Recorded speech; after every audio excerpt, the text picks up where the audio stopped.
Bonjour, je vais vous montrer comment lancer un export sans profil existant grâce à la fonctionnalité mapping.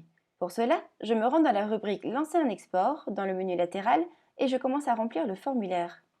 Première étape, je définis l'identité de mon export en sélectionnant Pas de profil, puis pour mon exemple, Document de type Modèle.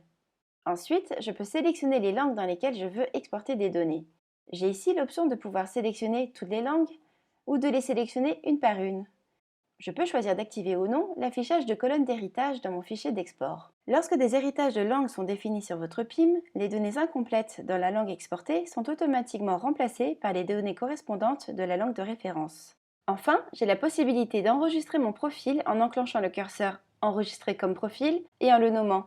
Ce profil sera rajouté à la liste des profils une fois l'export de données validé.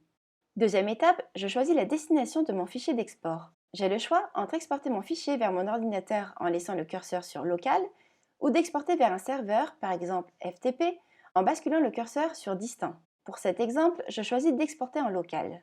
Troisième et dernière étape, je personnalise mon export à l'aide de la fonctionnalité Mapping. Tous les attributs disponibles dans le PIM sont listés à gauche. Je n'ai plus qu'à glisser les attributs qui m'intéressent pour mon export et définir leur ordre. Vous pouvez également vous aider de la barre de recherche.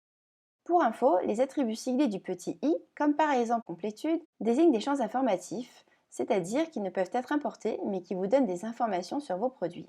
Je peux ensuite renommer les colonnes des fichiers pour qu'elles correspondent à mon vocabulaire. Enfin, pour commencer l'export, je clique sur Lancer l'export. Je suis alors redirigée vers le journal d'activité.